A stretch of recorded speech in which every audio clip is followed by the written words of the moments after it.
Hello everyone, welcome to your YouTube channel The Concept। जय Hind to all. आज हमारे पास इम्पॉर्टेंट टॉपिक है पनामा कैनाल।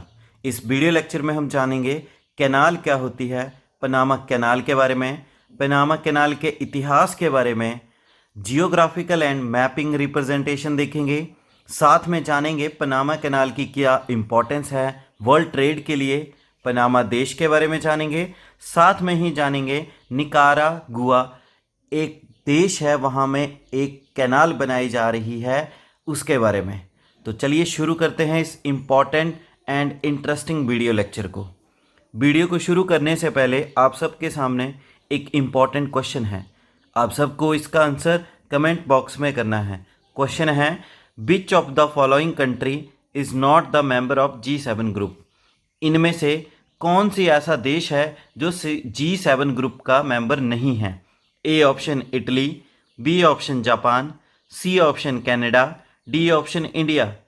इस क्वेश्चन का आंसर आप कमेंट बॉक्स में कीजिए। चलिए शुरू करते हैं इंटरेस्टिंग लेक्चर को। कैनाल, चलिए जानते हैं होता क्या है कैनाल। कैनाल एक आर्टिफिशियल पानी में बनाया गया रास्ता है जिसके थ्रू जितनी भी बोट्स और शिप्स हैं उनको एक वाटर बॉडी से दूसरी वाटर बॉडी तक मूव किया जाता है। सिंपल शब्दों में कहें तो एक इंसानों के द्वारा खुद एक पानी वाला रास्ता है जिसमें शिप्स को एक पानी की बॉडी से दूसरी बॉडी तक ले जाया जा सकता है उस रास्ते के थ्रू। कैनाल जो होती है बहुत ही ज़्यादा बेनिफिशियल होती है पानी को ट्रांसपोर्ट करने के लिए भी।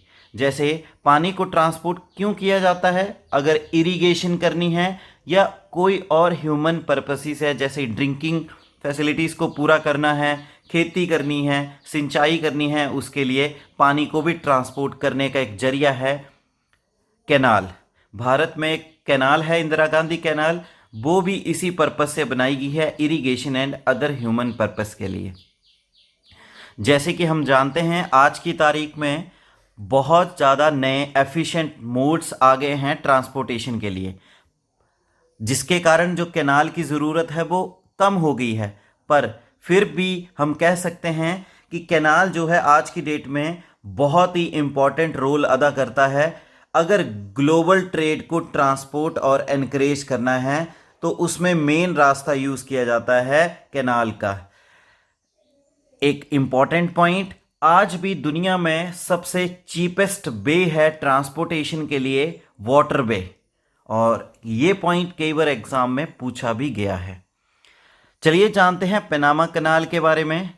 पनामा कैनाल जिसकी लंबाई है 82 किलोमीटर, एक आर्टिफिशियल वाटरवे है, खुद बनाया गया है, जो कि अलग करता है नॉर्थ और साउथ अमेरिकन कॉन्टिनेंट को, और ये ज्वाइन करती है पनामा कैनाल किसको, अटलांटिक और पैसिफिक ओशंस को। पनामा कैनाल जो है एक रास्ते की तरह काम करता है जिसमें वर्ल्ड ट्रेड को ऑर्गेनाइज किया जाता है। इसके थ्रू क्या है, इस कैनाल को बनाने के लिए जो पनामियन एस्थमस है उसे कट किया गया है और कैनाल को बनाया गया है। पहले फ्रांस ने इस कैनाल को बनाने की रिस्पॉन्सिबिलिटी ली, बट वो इसे पूरा नहीं कर पाए। बाद में इस टास्क को सौंपा गया यूनाइटेड स्टेट्स ऑफ अमेरिका को, थैंक्स टू पनामा कैनाल, जिसकी वजह से अब शिप को अटलांटिक और पैसिफिक ओशन वाला रास्ता इतना लंबा तय नहीं करना पड़ता है और ट्रेड जो है वो ईजिली और कम टाइम में पूरा हो जाता है। जैसे कि हम डायग्राम में देख सकते हैं, ये है हमारे पास लोकेशन पे पनामा कैनाल। अगर ये पनामा कैनाल नहीं थी तो ट्रेड होता था, जैसे नॉर्थ अमेरिकन कॉन्टिनेंट के ईस्ट साइड से अगर वेस्ट में जाना है तो पूरा साउथ अमेरिकन या अटलांटिक ओशियन फिर पैसिफिक ओशियन ट्रैवल करना पड़ता था। पर पनामा कैनाल की कंस्ट्रक्शन के बाद सीधा ये रूट यहीं से पास किया जाता है, जिसके कारण जो लंबा रास्ता था वो बिल्कुल भी कट हो गया है। इतिहास के बारे में जानते हैं।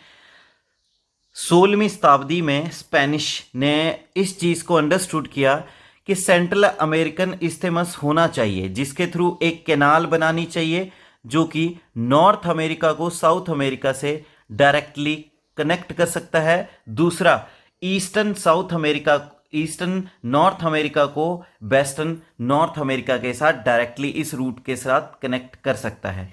इवेंचुअली उस समय इस चीज़ को अंडरस्टूड किया गया और इसके ऊपर वर्क किया गया, तो दो रास्ते निकले। एक रास्ता था पनामा कैनाल, दूसरा रास्ता निकाला गया निकारागुआ कैनाल। पर उस समय काम किया गया किस पे? पनामा कैनाल पे।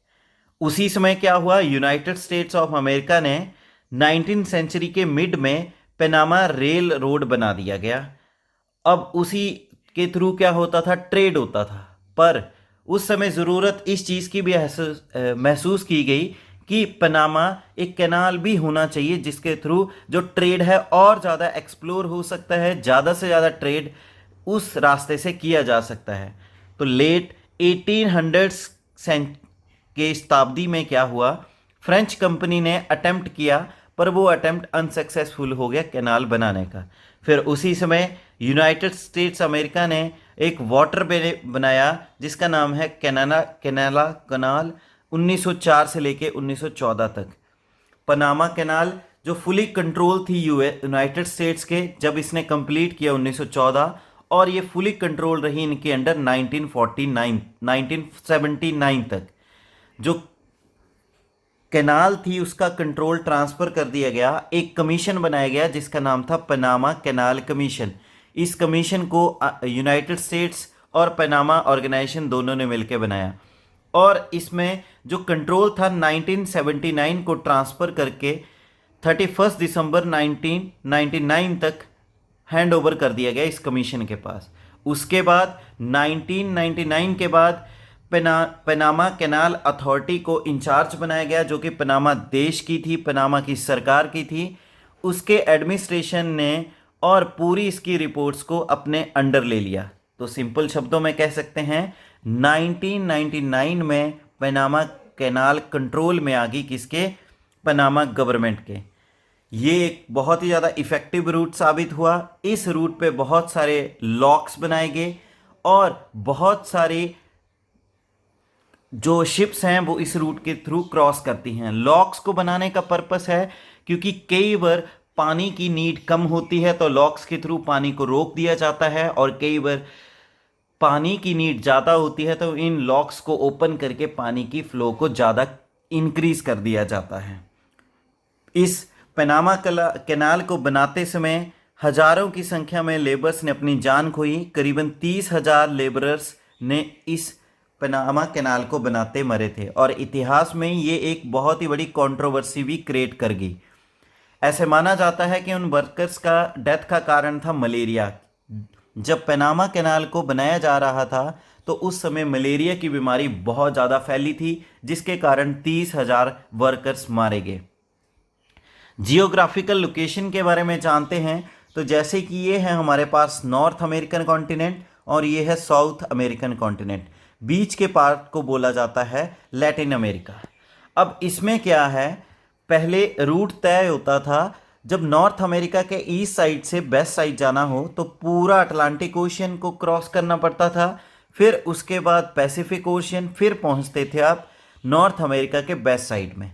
पर फिर 1904 और 1914 तक यूएसए ने एक कैनाल तैयार कर दी, जिसमें फिर इस रूट को टोटली कट कर दिया गया और डायरेक्ट रूट यूज़ किया गया, जो है पनामा कैनाल का रूट, जो बहुत ही ज़्यादा टाइम सेविंग और वर्ल्ड ट्रेड को इंक्रीज करने के लिए इफ़ेक्टिव साबित हुआ। पनामा कैनाल जिसकी 82 किलोमीटर लंबी है, पनामा देश में पाई जाती है। लोकेशन के हिसाब से बात करें तो ये 9 डिग्री नॉर्थ लैटिट्यूड पे है, जो बेसिकली नॉर्थ अमेरिकन कॉन्टिनेंटल का लोएस्ट पॉइंट है, उसको साउथ अमेरिका से बिल्कुल अलग करता है।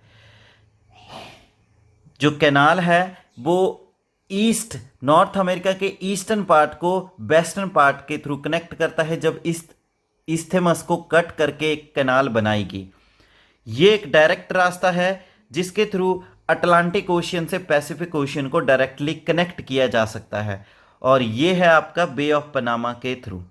एंड पॉइंट है इसका बारबोआ, जो कि पैसिफिक ओशियन साइड है। बारबोआ जो कि एक सिटी भी है आपके पनामा देश की।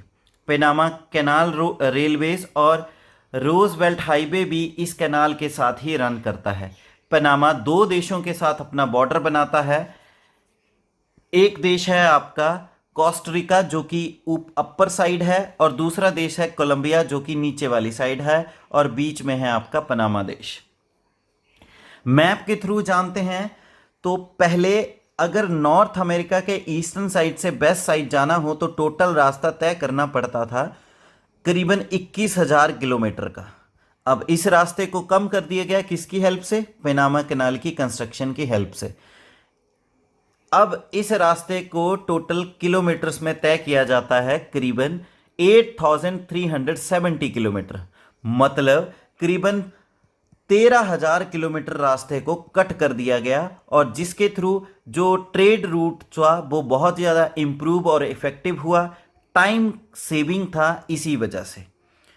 तो कह सकते हैं कि पनामा कैनाल ने बहुत ही ज़्यादा इम्पॉर्टेंट रोल अदा किया है वर्ल्ड ट्रेड को भी इंक्रीज करने में।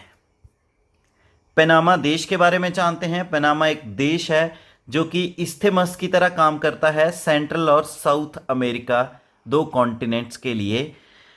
ये एक सेंट्रल अमेरिकन नेशन है, बेसिकली ये सेंट्रल अमेरिका में पड़ता है, इसी वजह से कह सकते हैं ये सेंट्रल अमेरिकन नेशन है जो कि दो देशों को कनेक्ट करता है, कोस्टरिका जो कि नॉर्थ सेंट्रल अमेरिका साइड है, और साउथ अमेरिका में मिलेगा आपको कोलंबिया देश।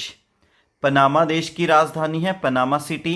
करेंसी है यहाँ पे पनामियन बारबोआ और यूएस डॉलर। ऑफिशियल लैंग्वेज है स्पेनिश, और कॉन्टिनेंट पड़ता है इसका नॉर्थ अमेरिकन कॉन्टिनेंट, हालांकि ये पार्ट है सेंट्रल अमेरिकन नेशन का। इंपॉर्टेंट रोल क्या है पनामा कैनाल का ग्लोबल शिपिंग में? पनामा कैनाल बहुत ही ज़्यादा इंपॉर्टेंट रोल अदा करती है ग्लोबल ट्रेड में, क्योंकि डेली बेसिस पे बहुत सारी शिप्स इस रास्ते के थ्रू क्रॉस करती है। हर साल 13 से लेके 14,000 शिप्स जो है इस कैनाल के थ्रू क्रॉस करती है। बेसिकली अगर बात करें तो पनामा कैनाल दुनिया के ग्लोबल ट्रेड का 5% कंटेन करता है। ये कैनाल करीबन 9,000 लोगों को एम्प्लॉयमेंट प्रोवाइड कराता है, और ये कैनाल 24 घंटे ओपन रहती है 365 डेज, जो कि एम्प्लॉयमेंट के लिए बहुत ही अच्छा जरिया है।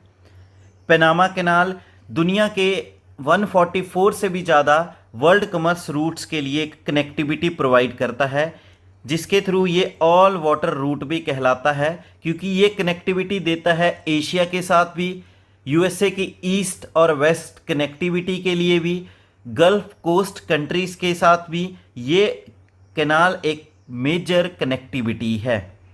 पनामा कैनाल के थ्रू अगर रास्ते को क्रॉस करना है एक शिप के लिए तो वो करीबन सिर्फ 8 से 10 घंटे में ही उस रास्ते को क्रॉस कर लेती है, जिसके थ्रू शिप्स का ऑनर का न सिर्फ पैसा और टाइम बचता है, बल्कि ये क्या करता है कार्बन डाइऑक्साइड एमिशंस को भी कट करता है, जिसके थ्रू शिपिंग इंडस्ट्री का जो टारगेट है कार्बन डाई एमिशन की कटिंग करने के लिए, उसके लिए भी ये अप्रोच और इफ़ेक्टिव वे साबित हो सकता है।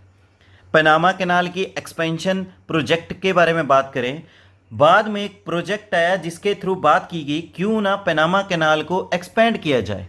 तो पनामा कैनाल को एक्सपेंड करने का प्रोजेक्ट अप्रूव्ड किया गया 2006 में, और इसके लिए खुद पनामा के लोगों ने एक रेफरेंडम किया नेशन वाइड पे, जहां पे करीबन 76.8% लोगों ने फेवर किया कि पनामा कैनाल को एक्सपेंड करना चाहिए, जो कि देश की इकॉनमी के लिए बहुत ही ज़्यादा इफेक्टिव हो सकता है। तो इस प्रोजेक्ट को शुरू किया गया 2007 में, और ये प्रोजेक्ट पूरा होना था करीबन 2014 में, पर 2 साल लेट होने के कारण ये प्रोजेक्ट पूरा हुआ 2016 में। इस प्रोजेक्ट को एक्सपेंड करने का कुल खर्चा था $50 बिलियन। फिर third set of lock project बनाया गया, जो कि पनामा कैनाल की एक्सटेंशन का ही एक और पार्ट था, जिसके थ्रू एक नया ट्रैक बनाया गया कैनाल का, जिसकी लंबाई 77 किलोमीटर लंबी थी। इस ट्रैक को बनाने का या एक्सपेंड करने का पर्पस था कि एक एडिशनल लेन तैयार की जाए, जिसके थ्रू ट्रैफिक को अच्छे से कंट्रोल कर सके और ज़्यादा से ज़्यादा शिप्स इस कैनाल के थ्रू पास हो सके और ट्रेड बहुत ही ज़्यादा सिग्निफिकेंटली इंक्रीज हो जाए। इस प्रोजेक्ट में डेप्थ को भी एक्सपेंड किया गया, विड्थ को भी एक्सपेंड किया गया, लॉक्स बनाए गए, जो कि लार्ज कंटेनर शिप्स को क्रॉस करने के लिए ईजी हो जाए।